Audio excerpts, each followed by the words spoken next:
Hello, it's Sunday the 4th of January and today's video is primarily going to be talking about my challenge and what I liked, what I didn't like, how things went, and just, yeah, where to for 2026. And I also will pop up at the end the last week's eBay sales. So if you've been following along, you would know that I set myself a challenge of $14,000 to try to save over the year through various means. eBay, Etsy, trying to win competitions because comping is one of my hobbies, to win stuff to sell, just all sorts of things. Now, I've sold on eBay over the years, and probably about 3 years ago, I deliberately set out buying stuff to flip, not just selling personal items. I was buying stuff with the purpose of trying to make money. But I've never let it save and build up, and I've never tracked, I've tracked for tax purposes what I'd sold and whatnot. But when the money was coming in, I'd get a few $100s here and there, and then I'd just spend it. So I wouldn't have an idea of how much really overall I was keeping for myself and then spending. And yeah, I just not think about what I was spending. So if you watched my video last week, you know I didn't come anywhere close to the $14,000. I sold, what was it, $5,396.85. Actually, that's incorrect. I didn't sell that much. That's the money I took out and put into a savings. So whenever I sold something, I took 30% out for tax. I put money aside for postage. I think it's about 40%, and then like 5% to put back into buying eBay items. And then whatever's left, I think 25% or 20, I can't remember, can't do the math right now. That is what I took and put in my savings challenge. So I did sell way more than like $5,300 worth. That's just what I put into the challenge.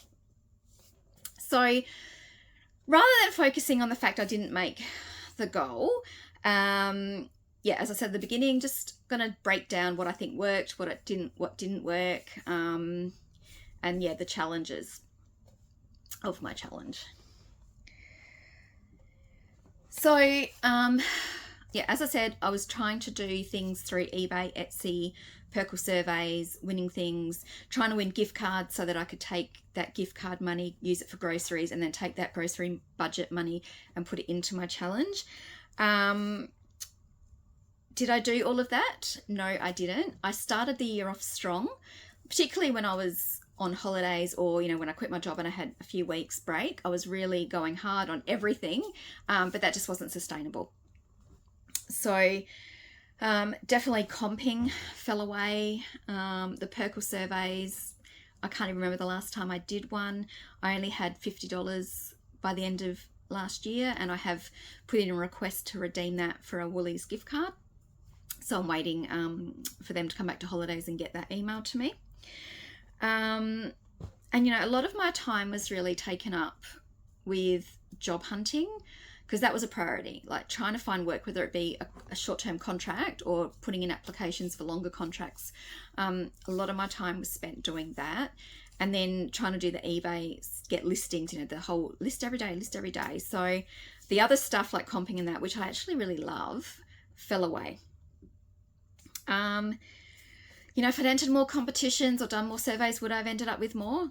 Who knows? Competitions, luck of the draw. So it's hard to say how I, would have gone, and whether I would have made more towards my challenge. As I said, I've sold in the past and never tracked my spending. So what I did like about the challenge was seeing that savings amount grow. Having said that, initially it was really hard. Like, I got to a certain point, and I can't remember which week it was in the challenge, but it would probably had a few $100s sitting there, and I just so wanted to buy something. I so wanted to treat myself to a Lego set, or I think I don't know when that Gremlins Lego came out, the Gizmo one. I don't know. I just remember thinking, I want to have fun. I want to spend it. This is torture. So that's it was really interesting. But then you know, that's why I started the challenge, because I had to overcome that just spend, spend, spend mentality. And by making this public, even though not many people watch and hardly any people comment, at least by doing, for the few that do, you know, watch, then I'm sort of keeping myself accountable by not just blowing it and, you know, faking this. You know, I'm checking in each week and, you know, saying, oh, this is what I've sold and this is what's in my account. And so, yeah, those first few weeks, once I started to see a bit of money there, it was really hard to not spend it. So I think I do have a shopping addiction, or you know, it's very easy for me to waste money. When I feel like it's free money, which I know that may sound weird, but when I'm earning money, I don't have much to spend. But when I'm making this extra money, I think it's really easy to just feel like it is money to treat yourself and not think of it as, no, I'm using this for better purposes. So I guess on the flip side to that, once I got to like about $1,000 and it felt like it was a bigger amount, I think it's easy to waste money when it's only a couple hundred. But once I hit sort of that higher, like, you know, definitely like $1,000 or more, I didn't want to touch it. I thought, no, I'm not touching this. This is money that I cannot waste now. And so, yeah, over time, those feelings to spend did go away. But definitely, I think when I had to hit a certain amount that seemed more, that I didn't want to be wasteful. So that was a good part of the challenge, and, you know, keeping on pushing through that feeling of discomfort and just wanting to treat myself and spend. But then I guess on the flip side, I felt like it became a job, or I lost the love of it, I think you would say. Like, I felt like I constantly had to be out at op shops looking for stuff, trying to think of ways to make more money to add to the challenge. Whereas before, and even like when a sale came through, I didn't feel the joy that I would feel when I'm just sort of plugging away as a side hustle without having that goal amount. Now, I'm not saying not setting a goal is not a bad thing, like that you want a certain amount saved, but I feel like before, when I was just selling stuff, you think, oh, wow, I sold that for $100. And now it's like, yeah, all right, sold that for 100. What can I sell next? What can I sell next? It was just constant, you know, what next? I don't feel like I appreciated, or it just didn't give me enjoyment. A sale was just a sale, keep going, got to get that 14K. So yeah, it kind of sucked the joy out of it. And to be perfectly honest, even op shopping, I feel like I'm so over everything. I honestly feel like I'm over eBay. I'm over going to op shops. I'm over having stuff in my house. And yeah, and I'll talk about eBay and what I've done so far at the end. But yeah, I think it definitely sucked a bit of joy out of having a side hustle just to earn a bit of extra money to pay for things. Also, I think it did have an impact on me spending and getting more stuff. Like, because I was constantly in op shops. I mean, I do love going op shopping, but I feel like I was in op shops more. And then you're just more, I think, tempted just to waste money. Like, I mean, cookbooks, for example, you know, I have an addiction to buying cheap cookbooks. So I feel like I did, even though I've got this challenge over here to save money, I feel like I probably just spent little bits of money here and there without really thinking about it, because I was out and about so much trying to find stuff to flip. So I'm trying to set myself a challenge this January to not spend anything at an op shop. Just go a month without spending anything and just looking at what I've got here. So yeah, so that was a downside, I think, when you're trying to find stuff. If you're someone that likes shopping and collecting, it's probably not a good idea to be constantly in shops, because the temptation is too much. Also, just like the physical side of all the stuff, like just the physical side of having to store it. I don't want heaps of stuff in my house. It's been too much. And then you have your death piles, and then I just get to the point, if I don't get to it straight away, I just feel like, oh, I don't want to photograph that. And so then it just sits on a shelf and just becomes more and more clutter. And yeah, just with my other personal clutter with renovating and having, you know, our house in a disarray, I just felt like it's all just been building. And the overwhelm has just been out of control. Like, I've just really hated it. I've hated having so much stuff. And I think add to that feelings of eBay being a job, it's just all compounded, and I'm just like, I'm hating it. And I guess because I've, you know, had a lot of books, that they take up so much space. So I don't really like that. I don't like having too much stuff in my house. So that is something I want to change as well, going into this year. So I guess the positive is, like, it's taught me all that. You know, I've never been one to like niche down, just think, oh, just sell whatever. Will I change that? I don't know, but I think I definitely think I'll look at what I'm getting more, whether it be getting things at op shops or picking things up off the side of the road. If it's not fun to photograph, if it's going to be a pain in the ass to store, a pain in the ass to ship, I just have to say no. I just have to be more intentional about all the spending, and then thinking about, if you buy something and it doesn't sell, what are you going to do with it? And I'll give you an example. Like, as I said in one of my earlier videos, I've been, you know, saving my personal stuff up to, you know, do a garage sale, and then I did pull some stuff off the shelves off my eBay stock to do when my garage sale, and none of it sold. And the last day and today, I've got stuff listed on Facebook Marketplace as free giveaway, and a lot of it is eBay stuff that I've culled, and it's so hard to give away. Like, I think only because I put in my post that all these books to give away and they'll end up in the skip or rubbish if no one comes, did I get all these people going, don't throw them away, don't throw them away. But that's the other thing. Like, if stuff doesn't sell, what am I going to do with it? You know, I don't care. I mean, you know, the money's gone. But, you know, if you, what are you going to do with it? Is it going to be easy to donate, easy to give away? Is anyone going to want it? So, yeah, I think it's just taught me a lesson about just being intentional and thinking more about what I'm bringing in and listing. And yeah, I think I have to make some decisions about what I do going forward and what eBay is going to look like for me. Yes, so between Christmas and New Year, I did take some time and I totally went through my shelves.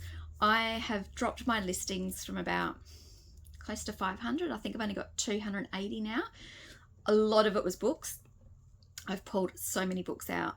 And, you know, I even went to take some to Salvos yesterday. I had trays of those fruit boxes, lots of boxes, and they didn't want them. So the only books I think I'm going to list is anything that's special, like not rare, but, you know, something that's more collectible or a vintage. General fiction cookbooks, or that, not doing them anymore. I don't want this stuff on the shelves. What else? Yeah, I really don't know. That's my challenge for this year, for the next few years, is to work out what I'm going to sell, or even how much I continue with selling on eBay. Because it's not just all the stuff, it's also the time it takes up when you're trying to do it on the side of having a permanent full-time job. Like, my comping died off this year. I love comping. I love entering competitions. And yes, you can put a lot of effort in for no reward, but I enter, forget. And like, when you win something, especially if you win something big, it's just such a great feeling. So, you know, that took a backseat and just totally dropped off at points. And I don't want that to happen. I want my life outside of work and weekends to not all be about eBay listings, or I just need to get some balance back. And you can't do it all. You cannot do it all. You cannot have a full-time job, eBay, kids, hobbies, all the things. And trying to job hunt as well. There's just too much. It's too much. I think that's added to my overwhelm. And the last few days, I have been in serious declutter mode and serious get rid of it. I'm sick of it. Get it out of my house. I want less stuff. So, but yeah, I want to spend my time doing things that I like. I think that'll be this year. Back into crafting, just doing things for myself. Of course, with the cost of living and everything going up and my grocery bill being $400 a week, I keep thinking I've got to find ways to make more money, but I don't know. I think maybe I need to find more ways to save money, not spend. So if I can't make more money, then I'm going to have to look at ways to reduce my spending. So, yeah, I don't know the answers. But anyway, so yeah, where to for this channel, what I'm doing. I think I'll still do my videos on what sold, and I'll get into this week's in a minute. Whether I do them weekly or fortnightly, I don't know. Yeah, we'll see how we go. See what happens. Okay, I'll do the videos as long as I feel like doing them. So as to what I'm going to do with the money that sells, initially I thought I'd just keep building it up and do that to the end of the year. I don't know. I'm not setting a goal. I'm not going to say I'm going to try to save this. I'm just going to keep putting the money aside. But I don't know, like one of my kids might need braces. I think he's going to need braces. So do I just, you know, keep it building up, but then and use it for emergencies or things like bills and stuff, just to so that I'm not going all year. Like, you know, it's coming up to, you know, school starting. I do have a uniform budget in my budget. I budget for uniform stuff, but you know, shoes, sneakers for school. You know, there's 4 lots of shoes I have to buy.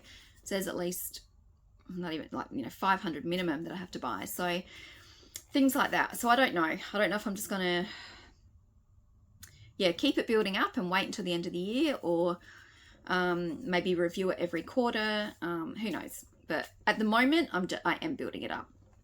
So anyway, that's a whole lot of talking about the challenge and how it went and whatnot.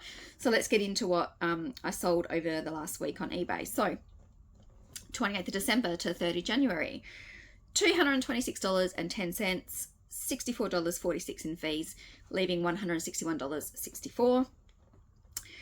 And I've taken some screenshots of what all that was, so I'll just get through it quickly. I sold a Make Your Own World of Christmas vintage children's book for $14.95 plus post. Sold a little golden book, $8.95 plus $4 post, and I have stuffed up on the post. They have gone up into the new postage bracket, which is like $5.10. So I've actually pulled all the single listings of little golden books because I just don't think it's worth listing them and the postage price. I might look at doing bundles and or even bundles on Facebook Marketplace or something, just to try to get rid of my little golden book pile that I've got. Sorry, I just went blank. Okay, next lot. Actually, this sold. I sold these 3 lot of vintage children's books. Those 3 books sold to the same person that bought the Christmas one. So I can't remember how much it all cost with the postage, because what happened is she bought the Christmas one, paid for it. I then did the label through eBay labels. Then I think I sent an offer on this for like $30 plus post for the set of 3 vintage.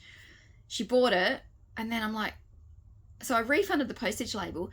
Then I couldn't combine post all up because she had 2 different addresses. Like, one was a parcel locker. It just became a bit of a saga, but I did manage to get it all in a medium postage satchel, I think. But yeah, it was a bit tricky with buying them separately and then me having already done the label and whatnot. Next item to sell was a embroidery book for $19.95 plus post. Also sold a cocktail little tiny cookbook for $22.50. I might have taken an offer, I can't remember. Sold the Catalan Kitchen cookbook for $34.95 plus 15 post, but I did get it into a small, so I refunded $3 postage. Paid $2 for that. The With Honours DVD, sold it for $44.95. I sent out an offer, $44.95 free post. I sent it tracked in a extra small satchel. It was sealed, paid 50 cents. I sent the offer out. The person messaged me saying, can you take a photo of the spine? Because I want to see if it's got the movie title on the spine. I bought one recently and it came with no title on the spine. So I think maybe they thought it was a fake. So usually I do take the spine and put it in my listings, but for some reason when I took the photo of this one, I didn't take the spine. Anyway, so I took a photo of the spine when I got home, messaged him, and he bought it. So that one's gone out. So yeah, 50 cents into $44.95. I don't know why. And it was sealed, this one. But even unsealed, I think they sell for like $34.95. I don't know what it is about this movie. It seems to be popular. And the weird thing is, feel like I've had more traction and like views and people watching and me sending out more offers over the last week since I've culled half of my listings. I don't know if it whether reinvigorated my account or something. I've also had 2 followers drop off though. But yeah, don't know if that made a difference. Like, you know, culling all the really low, not all the low value stuff, but yeah, I have culled a significant amount of listings. So yeah, that's it. That's my week. I took a video of the shelves before I culled them. I'm still doing a little bit of sorting in here, so I think it's on a short, but then I also took a longer video. So I might do another video once I've done it all and totally culled everything. And then just do the before and after into one video and show, you know, just how much it's reduced. There's probably more that I can cull. Because let's face it, if it's been sitting on my shelf for like 6 months and I haven't wanted to photograph it, it's probably never going to get photographed. Yeah, so we'll see. Anyway, thank you for watching, and thank you for watching my challenge over the last year. And yeah, let me know your thoughts on, you know, my thoughts on how my challenge went and, you know, things I liked and didn't like. So see you in the next video. Bye.